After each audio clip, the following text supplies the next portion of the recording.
He was as tough as they came. Terrific combination by Rahman. When he was 14 years old, he took down 3 grown men. Rock is a man who fears no man.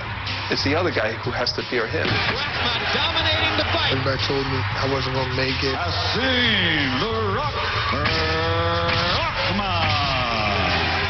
Hasim Rahman knew this was his one chance in life.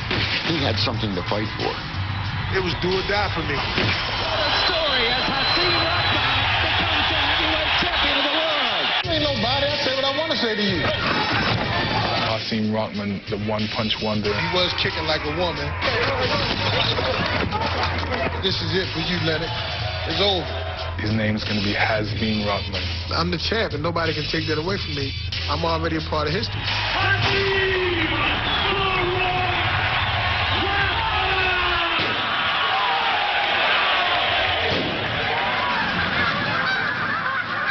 High atop the Catskill Mountains in upstate New York is a sleepy little town called Kerhonkson. It's an unlikely place to prepare to defend a title, but that's precisely where, for the next 2 weeks, Hasim Rahman, the new heavyweight champion of the world, has set up camp.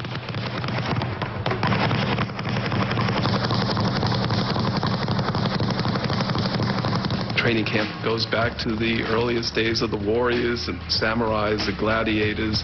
This is combat, this is battle, and this is the best place to prepare for battle. He needs to be to himself where the media can't get to him too much, where the public can't get to him too much, fans can't get to him too much.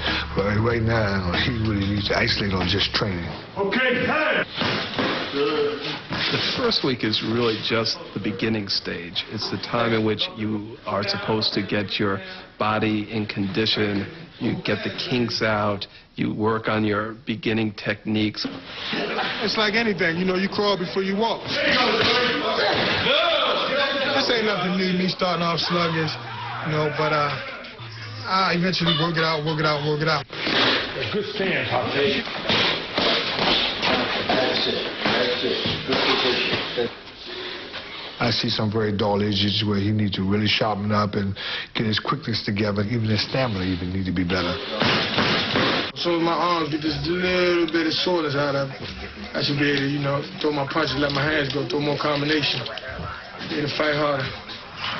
Another day at the office. You want to switch jobs tomorrow? I'll hold the camera. You box a few rounds. On the first day of camp, a pattern is established. A morning of serious sparring gives way to friendly, if competitive, fun.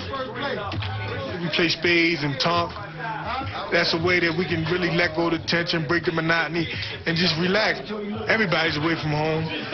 We just, you know, just try to just pass the day. We enjoy it. Get back, Bob! Bob, my God!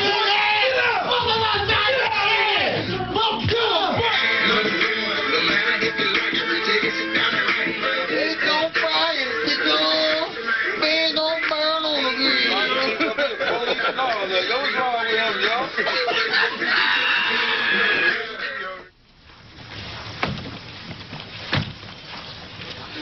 Welcome to the House of Pain.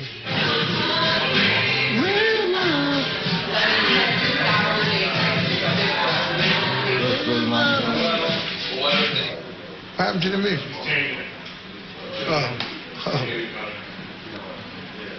I thought that the CD somehow heard me singing and just shut down.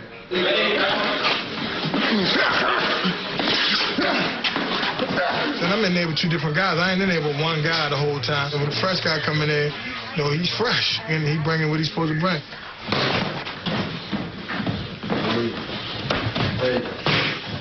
Every single day that you're working to get into your championship fight, when you work with sparring partners, it's a chance of injury.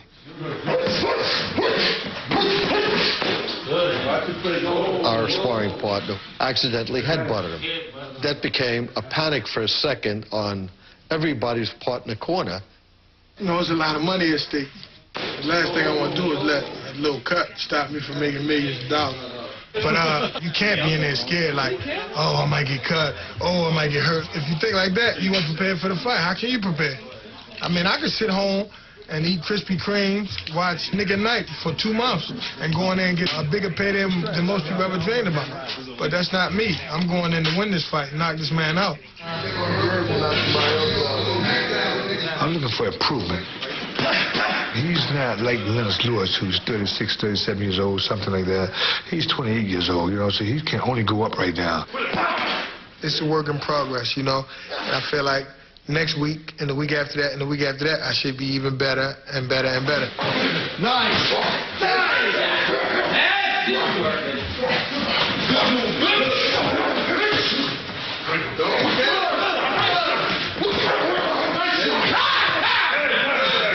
That's the beat. And still, heavyweight champion of the world. Satisfied with his progress in the first week of training, Hasim Rahman heads into New York City for a night on the town. We got a chance to get to the city, you know, visit New York. It was definitely a way to break the monotony a little bit. If you will, let your hair down. I really try to be as accessible and try to accommodate as many people as I can. I really want them to know that I'm a people's champion. I'm just like them, and I sit with them and talk with them and eat with them. And I try not to be surrounded by the bodyguards, you know. I want them to know, listen, I'm a normal guy just like you. It's just a Mikey, it's a little Mikey. There's one word that I sum it up, is responsibility. So you do the extra autographs, you pose for the extra picture. Because, you know, I look at it like if it was me, you know, and I wanted that picture with the heavyweight champion of the world, well, how would I feel if he told me no? Hasim the Rock Rahman, heavyweight champion of the world. Last stop is Madison Square Garden, the site of the Hopkins Trinidad Championship bout, where Hasim Rahman takes his place among other boxing stars of past and present. It was Bernard and Felix's night. Ultimately, it was Bernard's night, but my time is coming. My night will be there November 17th. But the dominant memory Hasim Rahman takes away from his night in New York are of the eerily quiet streets of a city permanently scarred by the unspeakable atrocities of the month before. New York was a little different than what I remember. It wasn't as hectic as I always remembered New York to be. It was just real slowed down, real calm. And I had to attribute it to September 11th.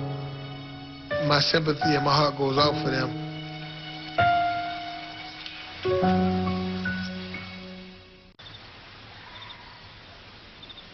First, he wakes up. That's a good start. The guys who are Muslim pray. His brother is our cook, a couple of our sparring partners, the trainers happen to be Muslims.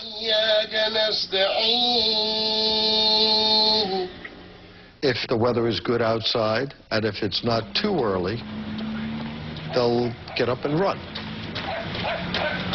He won't stop unless you stop him. He just, you know, it goes on and on.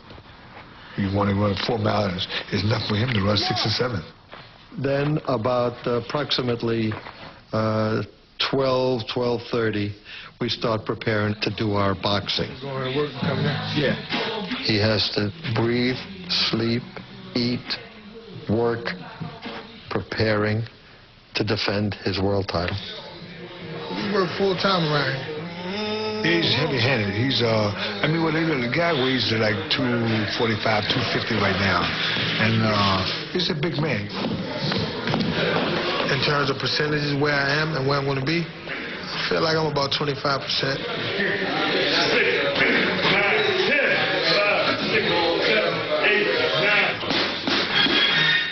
Turn the music up, up, up.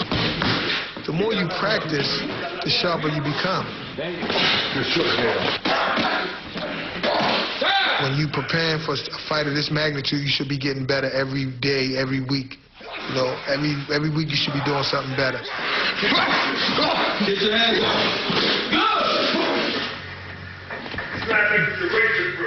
The reason we go and I study the tapes after a sparring session is because it's fresh in my mind. I'm just getting out of the ring, and I feel like I can remember exactly what happened. We're still working on a lot of kids. There you go. On my hands out, position my hands in. Put the hands in good position, good. How'd I get hit with this punch? Hey, just sharpening my shot and looking at shots, what I could do to prevent from getting hit with shots. Yeah, there you are. There you put it. There you go, see? Right here, look. Right there. See how you was right, your left hand came right back at the right hand? Run back one more time. Every minute, I can remember what I was thinking about when I did certain things. When I see myself, I say, oh, I know why I was doing that. And it's easier for me to correct it if I can really place my finger on it. After film review of the day's sparring, lunch is prepared by the camp cook, Shamsid Dean, who keeps a strict Muslim kitchen. We do not eat pork. We do not eat animals who may have been killed by a strong blow. And if we're eating what is called zabiha, meaning that the meat has been slaughtered by a Muslim in the name of God, you know, that is strict Islamic meat. No pork, nothing like that. But I can eat meat, fish, chicken, and that's pretty much what I eat, greens and salad. Oh, boy, time to eat. How do you feel about cooking food for the champ? I feel great. Don't do that, man. Don't do that. What they sent you on a mission, huh? Where's some apples? Go get some apples. Sure, no, don't get down like that. So. Pretty good. Like they straight out of the Chesapeake Bay. Still filming, huh? Come on! Don't look stupid, come on! That's game. And still. I know who you thought you was playing with, Sean. Go in the pocket! Get out of here! Man, move. 11. There's 11 wins to me. As training time in the Catskills comes to a close, a fired-up Hasim Rahman spars at night to get in his last licks. Well, I feel like much better shape. When I fought Lennox Lewis the first time, I'm ahead of the game. I'm definitely ahead of the game.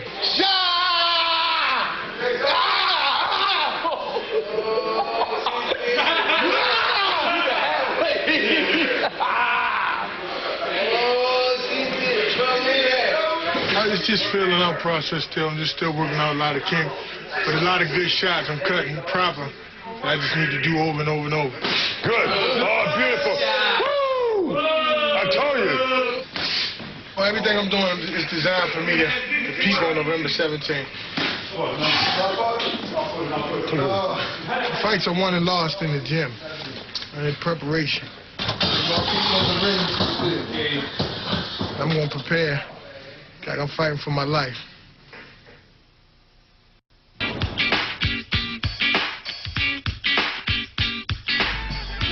I'm gonna see my mom, see my wife and my kids, you know, see my sisters and brothers. So I'm gonna see everybody before I leave.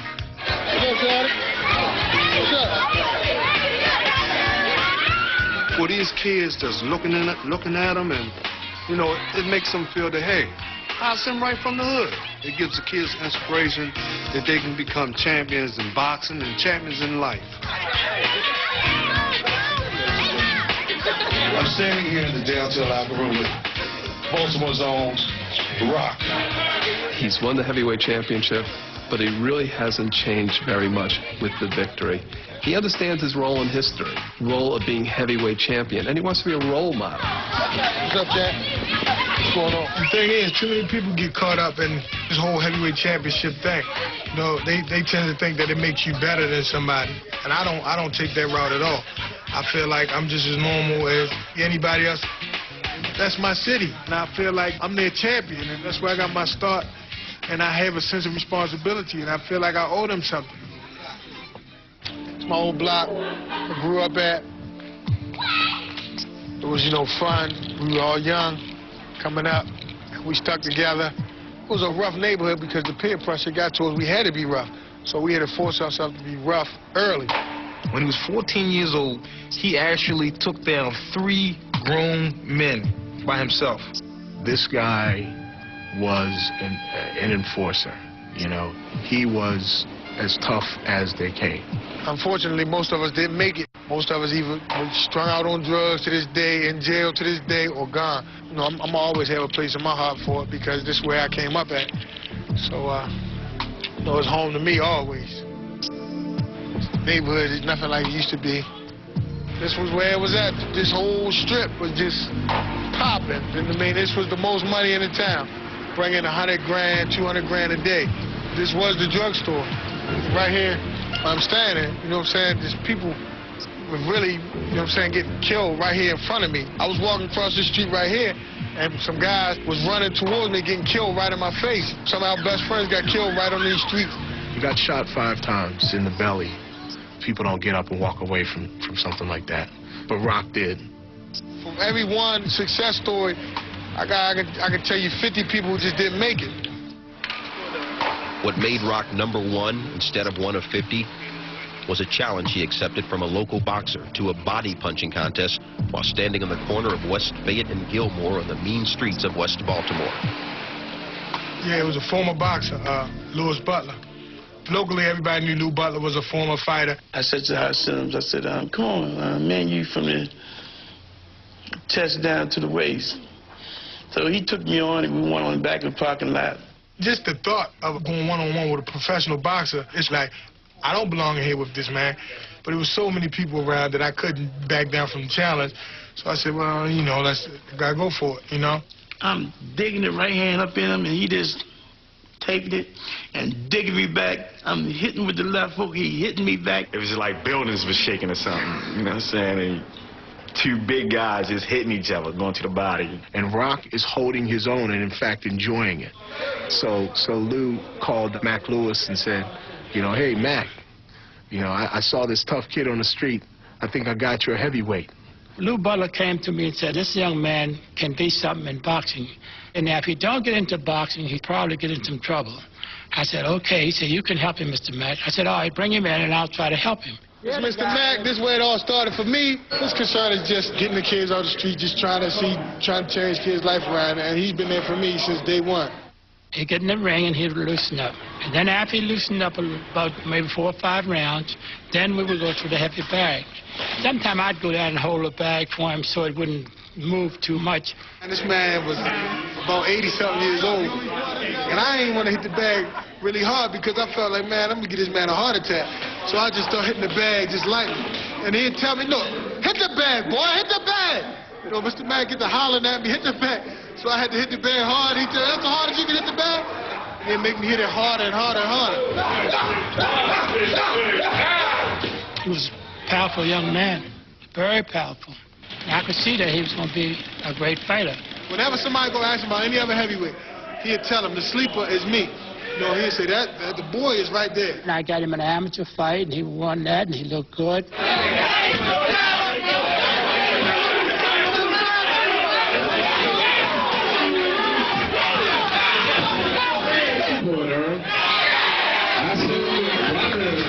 It's the most important thing in anything in life. You got to want to be it.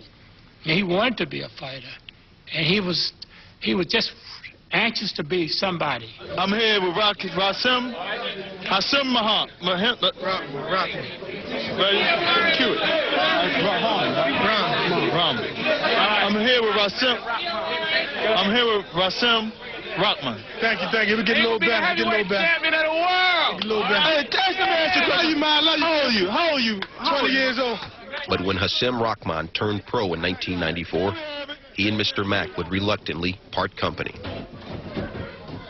Baltimore really didn't have the heavyweights to really take me to the next level, to facilitate what I was trying to accomplish.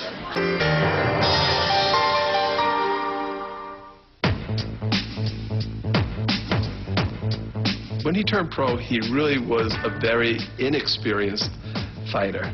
He had very, very few skills. He was just a big, strong, tough guy. Though Hasim began with a seemingly impressive string of victories, critics questioned his skills and the quality of his opposition. The Rock was virtually ignored, and he bristled at the lack of respect. Everybody told me I wasn't going to make it. I couldn't be this opponent. I couldn't be that opponent. But he had those heavy hands. He had the ability to throw a punch, whether he threw it correctly or incorrectly, but when it landed, no matter how it was thrown, it did damage. I watched some of the earlier tapes of him. He was hurting guys then, knocking guys out.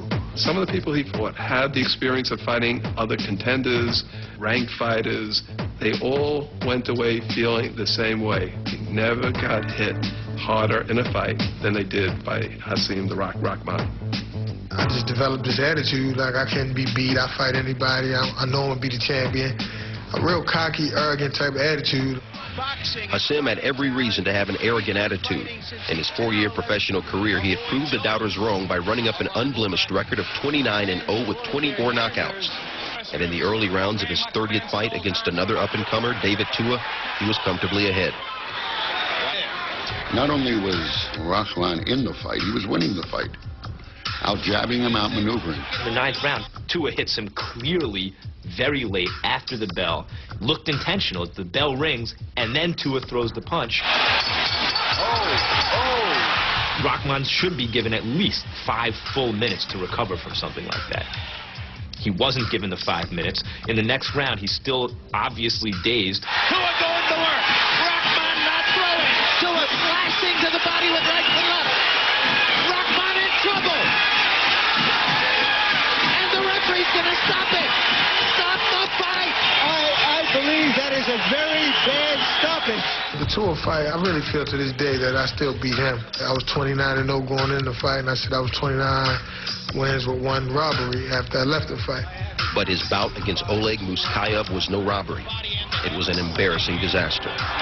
He took that fight very lightly. He just thought, this guy got knocked out by Oliver McCall in the first round. This isn't going to be a tough fight for me. He dropped his hands and gets smacked and out of the ring, actually. Right hand put Rahman on the floor right next to me. And he doesn't look like he's going to get up. No, he isn't. He's not going to get up anytime soon. There is a battle royal going on out here in the crowd. His followers were so irate, they were whooping on anybody they could find. It was a riot. The winner by a knockout, Oleg Muskayev. It really just humbled me because Muskayev was a guy who definitely I should have beaten easy. It was a wake-up call for me to really take inventory of myself, like, what's going on here? That defeat sent Rock's stock tumbling, as the wise guys in the world of boxing consigned him to the category of also-rans and could-have-beens. It was a crucible for Hasim Rahman because he was so angered at himself for losing to a Muskayev, okay, that he dedicated himself to the Corey Sanders fight. Going in, I told all the TV announcers that if I can't beat Corey Sanders, that would show me I can't be heavyweight champion of the world, and I would leave the sport of boxing. It was a great heavyweight action fight. He was hurt seriously several times in that fight. And when it came down to his heart, who wanted it more? Now Sanders tries to finish up with 30 seconds to go in the round. And goes down himself on a counter right hand. And it was very impressive. Rahman wanted it more. Sanders covering up. Just punching. Eddie not looking in. Eddie Cotton's going to stop it. I felt like the only thing that was left for me to do was win the heavyweight championship of the world. I had been to the low, so I had to get to the high point. And on April 22nd, 2001, in Brakpan, South Africa, he'd do just that. Some 6 years and 36 fights after leaving Mr. Mac's gym, Hasim the Rock Rahman got his shot at the title. Well, let's see if Rahman will try to out-jab the jabber, as he told us he thought he could. That momentarily stuns Lewis. When I hit him, he spun me around. I was already cocked to throw the punch again, but he was out of my range. A couple seconds later, Rahman jab. Lewis goes across the ring, drops his hand, doesn't get his left hand back up. But I saw his chin. His chin seemed like it was just this big. I couldn't miss the shot.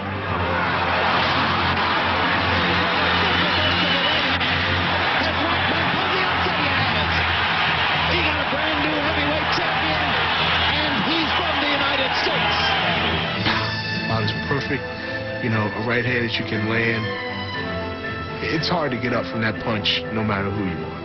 I kept my composure, walked over to the ring, and, you know, 10 seconds later, new heavyweight champion in the world. A lot of people keep saying, oh, look at that one lucky punch. It was one of the greatest planned executions in the history of boxing. I'm the champ, and nobody can take that away from me. You know, when you mention guys like Joe Louis, Muhammad Ali, Rocky Marciano, I'm along that lineage. I'm already a part of history.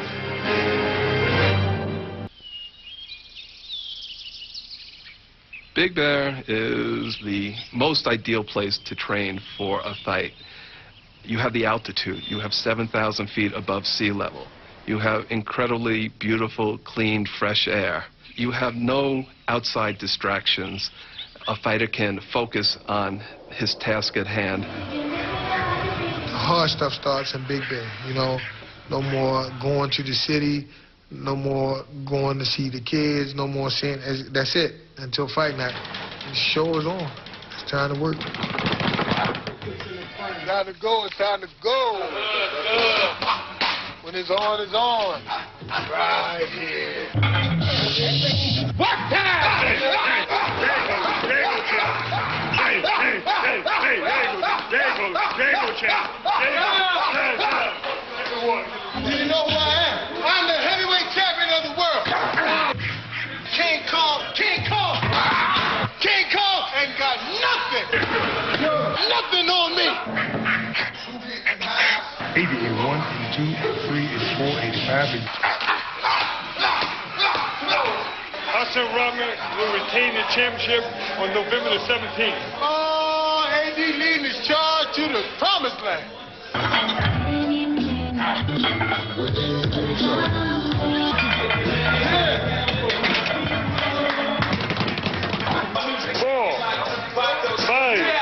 It just so happens that he's the heavyweight champion of the world, and, you know, he can afford to bring me up here to Big Bear with him. And also, I got an appreciation for what he was doing, because when he was doing it at first and I didn't do it, it looked pretty easy.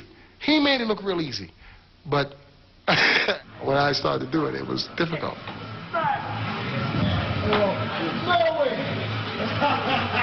To me, it's like the ultimate respect that I could pay to my dad. If I have a son, and if my son would invite me to go through camp with him for his first defense for the heavyweight championship of the world, I mean, that would make me just proud as a dad. What you want? It's the touchy-feely kind of thing that I appreciate, and I'm sure he appreciates it as well.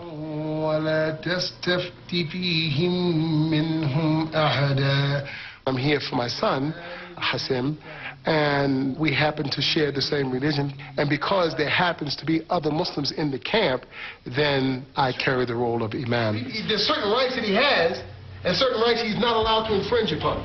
Likewise with God.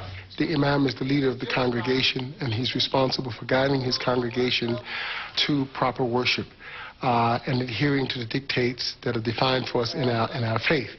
He makes sure that everything's on point, and we all keep our prayers in order, and then he teaches me, and it's just beneficial all the way. Because my son happens to be the heavyweight champion of the world, no one should feel that he should separate himself from what his normal religious duties would be. We do not separate our religious beliefs with our normal day-to-day life. We believe it's interwoven.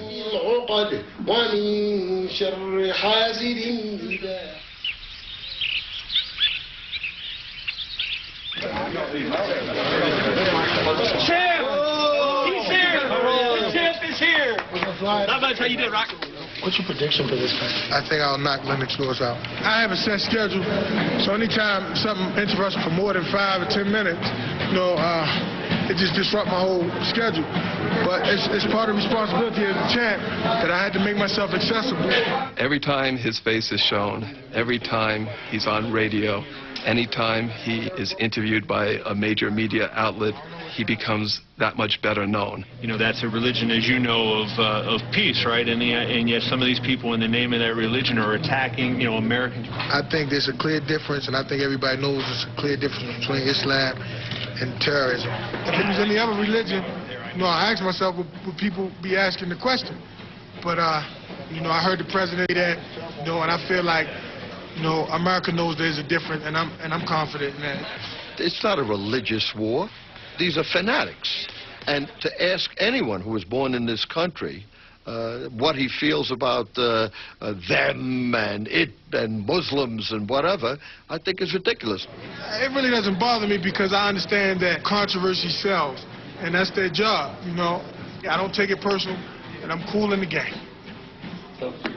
Come on over here. You smell. You take a shower. I just wanted to get my rounds in. I ain't really want them to know what I'm working on. And I feel like, you know, I'm the new guy on the scene. Lennox has been around for years and years and years. He may have a relationship with one or two of those reporters. And I'm not so sure that one of those tapes, the tape yesterday, wouldn't slide into his hand. So definitely I wasn't trying to, you know, really go all out. Y'all got all my stuff? Duke. So we play dominoes. The pleasure comes in just being able to tease whoever loses for a while. Clean my dishes. Get my dishes done. Help. Give me 10. Oh. I punished him the first game. He begged me for this rematch. Champion's work is never done. Wiggy in here. Come on, man. Tell Wiggy he got fined for missing the gym. We'll bring him. Yeah, tell him he fined anyway. He missed the round.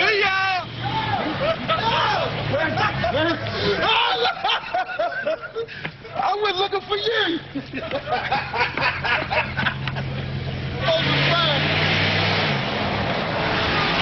What time? That's how you work. DeVarrell Williamson is a very good technical fighter. He's always pushing himself to push Rock, and because of that, it adds fire into the work that they do together. Thank you. That's it. The champ's sharp shots gave way to sharp words during the post-fight tape review session. It got hot because DeVarrell was upset at Winky. What you said about me? I was saying that if you would take 5 minutes doing while we training to work with me and tell me the correct things to get the Rock, because if I can I'm not going to tell you nothing to get to. You got to figure it out just like he got to figure it out. I'm not going to tell you nothing to get to him. Why not? That's I mean, why the hell would I do some stupid something like that? Winky was supposed to be working with DeVarrell, and DeVarrell felt that Winky was sort of doing a twofold job, preparing him to go out and get slaughtered and rooting for Rock. I can't wait to get your little fat buddy. Wow. I'm a slam you. I was beating your body for 2 rounds. I was beating your face. I ain't put no gloves on. I'm a slam you. I'm going to break your neck. Me against the world, baby. Me against the world. I know what Tupac was going through. Stop crying. He crying. Yeah, he crying. Sure, I do that every time I'm with him. Oh, my God. Hey, crap. What time? After knocking yet another sparring partner out of action, Hasim's younger brother, Ibn, bravely steps into the ring.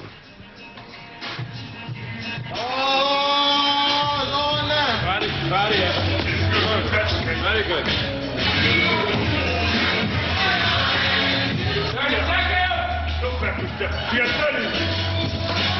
He handled him like a lion would handle a cub. And so what I saw was a very, very wholesome relationship between two brothers, and I was very happy about it. He got out of there for the 5th round. He been watching the tape of Lennox Lewis. He didn't want the 5th round action. He can have all the rest of the round. I just want the 5th. Jail. Out of partners, Team Rahman imports prospect David Bastis. They immediately go toe-to-toe. Rock and Bastis put on a tremendous sparring session. It was like magic. Rock doing so many things, and Bastis staying right there with him. But again, when you're facing the heavyweight champ of the world, it's not an easy task, and it turned out to be no contest.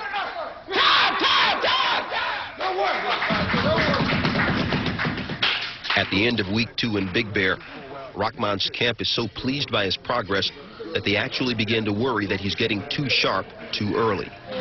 You need a rest. That's all you need. We've given Rock 3 days to not box at all, because if you peak now, From the peak, there's only a drop. We have to just pull back. Checking it back. I let it clear now. 7. Oh, you're looking good, champ. 5. The heavyweight champion of the world. 3. You're right on time. 2. 1. Time. Work. Woo! I said, forget Tony Danza. I'm the boss. He's totally focused, totally committed, and doing everything that is necessary for him to do to repeat his victory over Lennox Lewis. I want to get in the ring and fight so bad. It's like, I can't wait, I can't wait, I can't wait. That's the feeling I get. That's what you are. That's how you work.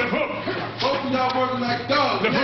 Time! I got so much on my shoulders that I can release that day. Then I can see my kids. I can come back to my family. I can come back to being a normal guy. Pictures from uptown. My baby's 3rd birthday party. It's my baby. It's my oldest boy. I just missed my daughter's birthday party, so they sent me the pictures. It just really took me there. Looking precious. When I see the smile on her face, you know, put a smile on my face for a day. This is from Amira, my baby girl. This is her little drawing of an apple. It was just beautiful to me because it was her first drawing that she brought home to me from school. So I think I'm going to keep that as long as I can. I love it, Amira. I love it. Punching his gloves together. Let's get it on. It's been too long. I've been over here too long. I want to see my kids. Let me go and knock this man out and get home. I really find this humorous. This man's still trying to steal me. This man is a joke. If he'd have knocked me out in the 5th round, nobody would have said anything about his arms being down. Nobody would have said anything about anything. But he gets knocked out, so it's a big deal. Just look at the clip. He does not have the recognition or the respect from the boxing world in general and the general public. It is still very much perceived in the world to be a fluke. We know it's not true. And Rock wants the recognition and respect.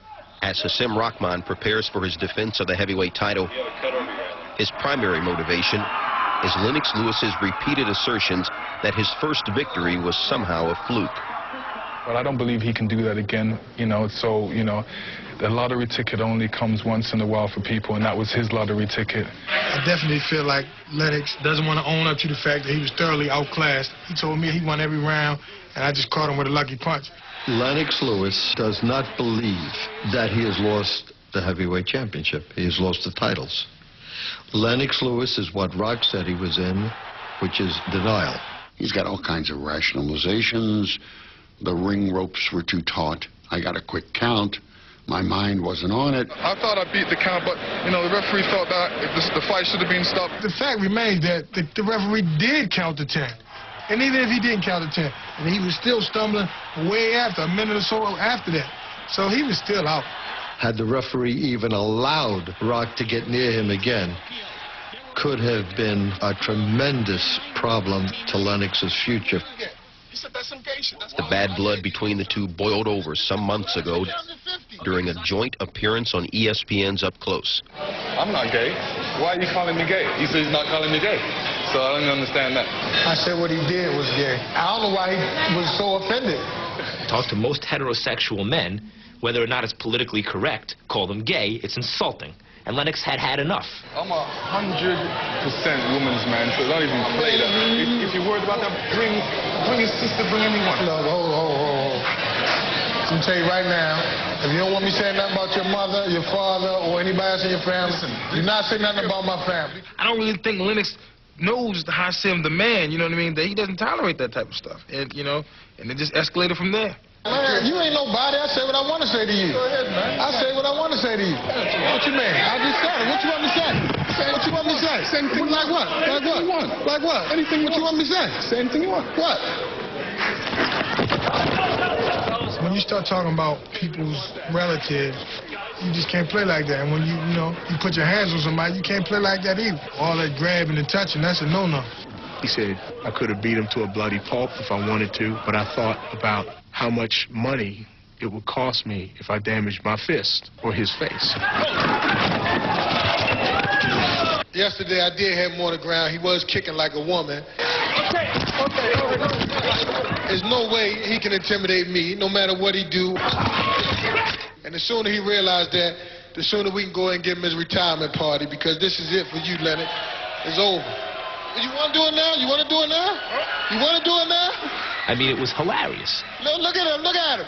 It's impressive, too, because in Lennox's entire career, I've never seen someone get the better of him psychologically. I am the champ, Lennox. You are not the champ. You've been treated like the champ for so long, you don't know how to exist. It's like somebody been in prison for a long, long time, and they come home and they just can't function in society. Lennox can't function not being a champ. The way Rahman was talking to Lennox is the way you fantasize that if you were heavyweight champion, you'd talk to an opponent. I mean, it was Ali caliber stuff. That's right, I can do that. I'm the champ. IBF, IBO, WBC, thanks to you. Thanks to you. Thank you, Lennox. You bought my new house, my new car. I mess around put Lennox on my license tag.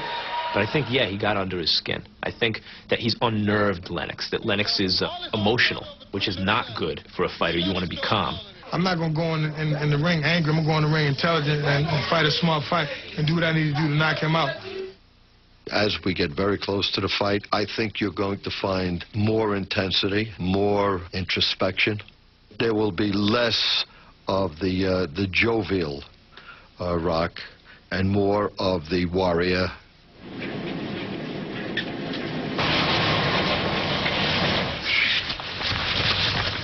I start like 11 o'clock. It's nice and peaceful and quiet. The air is fresh. It's a beautiful time to run. 5 in altitude of Big Bear. Getting ready. See, I ain't winded. Ready.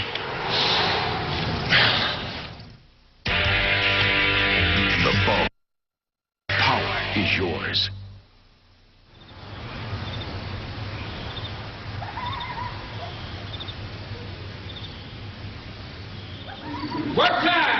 As the fight draws near, Hasim Rahman makes one last change to his training routine. The fight is going to take place at nighttime, so I want my body to be able to know what it's going to have to do on November 17th. Thank you. There you go. That's my champ. I feel good. Let me know it. I feel good. Yeah. That's what I'm talking about. On November 7th, the champ turns 29. Oh, they tried to surprise me with a little birthday party. And Johnny just spilled the bean. Oh, that's all right. You said it's the Lennox camp? Yeah. Happy birthday to you.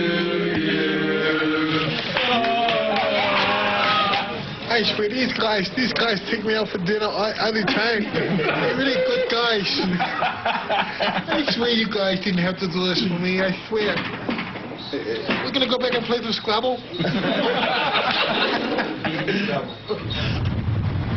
With 7 weeks of hard work behind them, Hasim Rahman and company leave Big Bear Lake, California, and take the short trip east to the site of his first title defense, Las Vegas, Nevada. Will they coming down the mountain? We arrive on the night of the 12th. It's 5 days prior to the fight. We're here. You try to, at that point, be at peak, and then just stay there by working the floor, no boxing, just shaking out, breaking a sweat, just staying on a level that we hope that we come in on. Going into his rematch with Lennox Lewis, Hasim Rahman still has to contend with the widespread belief that his knockout victory in South Africa was a fluke. If he repeats that punch, it'll always be known as the punch. If he doesn't and loses, it will be remembered as the accident. And he as an accidental champion. I believe that they'll definitely remember Rahman as an answer to a trivia question. I believe that he'll never throw again. As fight night in Las Vegas approaches, the odds makers agree. Lennox Lewis is favored to recapture the crown. Even though most scenarios favor Lennox winning the rematch, you know, it might be that the less likely scenario, Rahman winning again, is the one that's going to happen. At some point, Rahman is going to land some right hands. And I think when he does, Lennox is going to become unraveled. Hasim Rahman has to believe he's going to knock him out. He's already knocked him out once. And 90% of the time, the man who has won the first fight wins the second. I feel like I'm going to put the pressure on him from round one until I catch up with him.